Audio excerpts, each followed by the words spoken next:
there frustrated.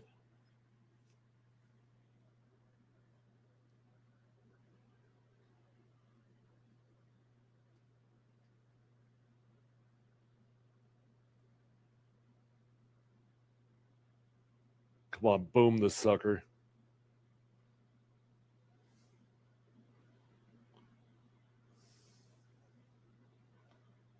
Oh, decapitated him. Ripped the helmet off.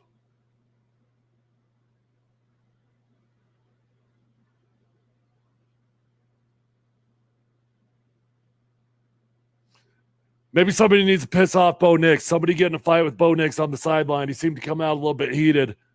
Halftime, somebody tell a joke about his mama.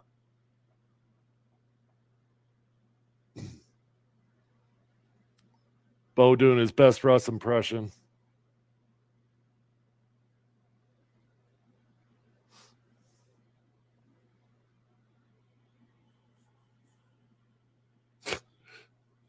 Like I said, Justin Herbert is yet to throw to 200 yards in a game this season. He's already thrown for 184 in the first half against the Denver Broncos. Things could not have gone much worse for the Broncos in the first half. Bo Nix comes out, first possession, tosses interception. Second interception, Pat Surtain gets banged up. Javonte Williams puts the ball on the ground. Javonte Williams puts the ball on the ground again. Short field for the Chargers, long possessions for the Chargers. 11, 12 play drives, eating up clock. That is Jim Harbaugh football at its best. Harbaugh was back out there on the sideline, by the way. I wasn't sure when he got back out there, but I just noticed it. That's what Jim Harbaugh wants to do. Ball control. Eat up that clock. Keep the defense out there on the field. Eventually, you run those 3 to 4 yard runs. Eventually, that's going to pop for a 12-yarder. The 12-yarder is going to pop for a 20-yarder. Harbaugh's got this game going the exact way that he wants it to. All right, let's check in on some of these comments. We got a bunch of comments flooded in. By the way, Mount Columbus Speaks is a podcast. If you haven't subscribed to me on YouTube, please do so right now. I'll come give you a high five. I love you for life. The link is in my bio on Twitter if you're watching on Twitter. To really try and build up my subscriber base over there on YouTube. So you'd be doing me a huge solid if you would go subscribe for me. We've got 1,300 people tuning in right now. I can see your comments, whether you're on Twitter, YouTube, or Facebook Live. I can see your comments, so send them in. Any questions you've got, I'm going to get caught up right now. We got a boatload of comments that are flooding in. Now that we got to halftime, I'll go through some of them. Need a tight end. Yeah, Marcus, we do. We need a tight end. Greg Dulcich has probably played his last significant snaps as a Denver Bronco. Sean Payton's lost faith in him. Too many drops early in the season. Dude can't block. Don't have a spot for a dude on the field that can't block and can't catch the ball. That's it. Went to Lucas Kroll. That's just cross your fingers, hope and pray the next man up's going to be better. He's really not. Broncos have got a need for a tight end in a big-time way. You have confidence in this offense to do anything? No. How's that for an answer? No. My partner D-Mac over on Plums Hastings and D-Mac are over on Altitude 92.5, 12 to 3, tune in. Great radio show, best radio show in town. He's the world's biggest Bo Nix believer. And I believe that Bo Nix can get there eventually.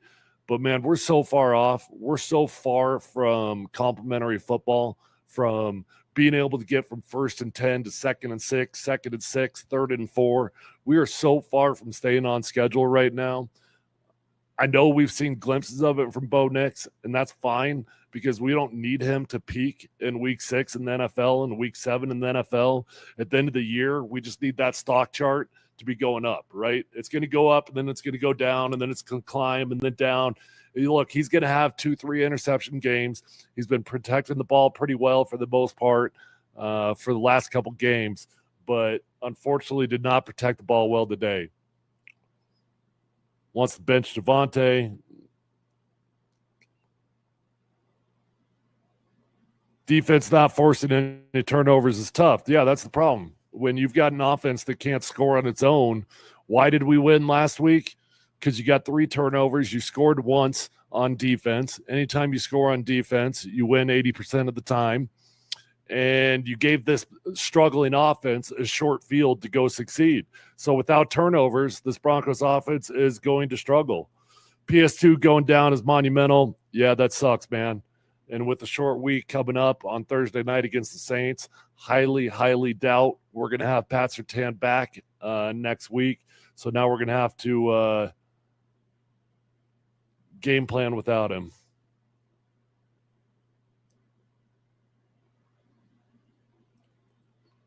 Lucky they have the Saints on Thursday. No, I don't know about that. I'd rather not have the short week right now. Broncos just don't look interested in this game, or maybe that's because they're getting their asses kicked if they packed it in. Look, sometimes when you get punched in the mouth early in the game, it's tough to not lose confidence. It is. And I think what's going on right now is you've got a defense who's been playing so damn good for the entirety of the season that at some point when the offense continues to struggle time in and time out, look, man, it's human nature that a divide will come at some point. I don't think it's happened just yet, but at some point a divide will come, and that's what the Broncos got to look out for right now, because when one side is underperforming, look, man, in 2015 when our offense was struggling, we didn't have problems in the locker room because we were winning football games. But I promise you, if we were not winning football games, there would have been big drama inside the locker room. Huge drama inside the locker room. All right, what else we got?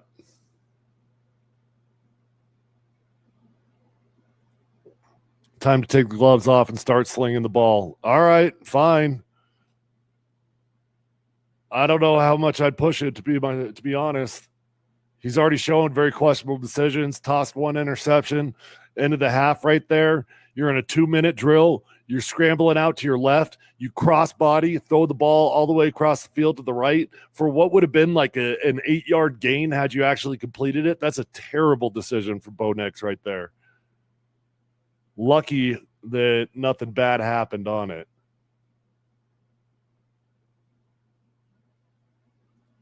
Is that the worst half football I've seen in my 51 years? Mike, how quickly you forget the last 8 years. How quickly you forget. And you know what people forget about that Raiders game? The first half was crap. The first half was absolute dog crap. And then the offense figured it out in the second half. So you can cross your fingers, hope and pray that they do the same thing in this game. Figured out in the second half, but this time you happen to be down by 20 points. Not as easy to climb back from it. Denver's got no receivers. Yeah, I'm a big believer in Courtland Sutton, but look, the reality with Courtland Sutton is he is a fantastic number 2 wide receiver. He just happens to be the best wide receiver we've got, so he's a number 1 on this team. That's not a shot at Courtland. He is a very, very valuable player, but outside of Courtland, what the hell do you got? You let go of Tim Patrick in training camp. And if Tim was on this team, he'd be the second best wide receiver we've got. You're trying to force feed Troy Franklin. It ain't working. You're trying to force feed Marvin Mims. It ain't working.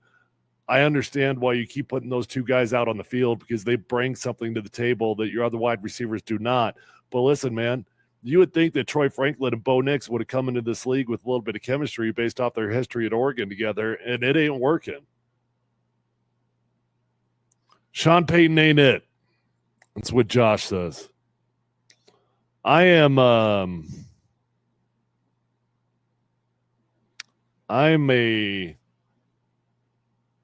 believer in Sean Payton.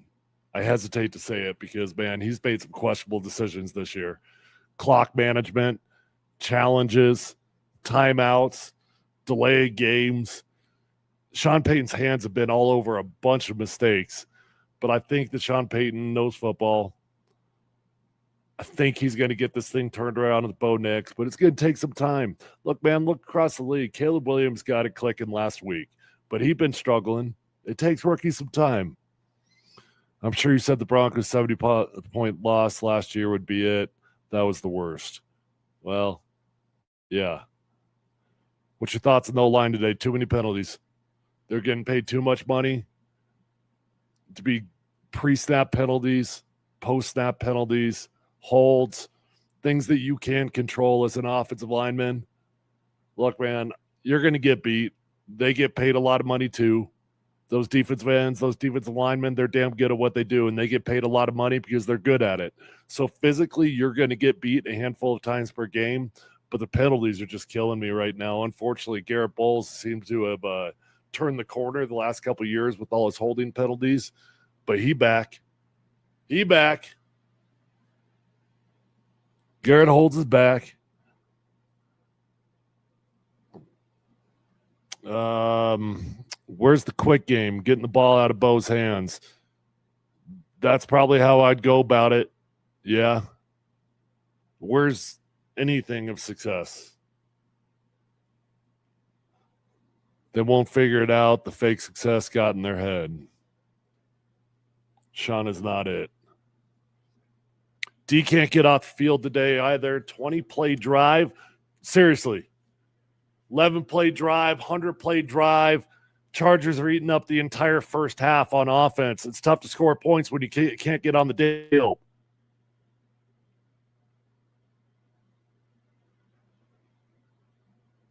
How long until Sean Payton could be on the hot seat if things don't turn around? Long time. He'll get at least this year and next year. When you draft a quarterback, right, wrong, or indifferent, that buys you time as a head coach. So the Broncos, first off, don't forget they traded for Sean Payton. They gave up a draft pick, a significant draft pick to go get Sean Payton. They're paying him a boatload of money. And when you draft a quarterback, they'll want to see it through. So I don't think there's anything that could happen this year. Shoot, he's already had success this year. In the big picture, this season's already success. But after next season, if you don't make the playoffs, yeah, we could have conversations then. All right, look, I'm going to take a little break here. I will be back after halftime. Shouldn't be too long. I talked over the majority of halftime here, but stay tuned. I'll be right back.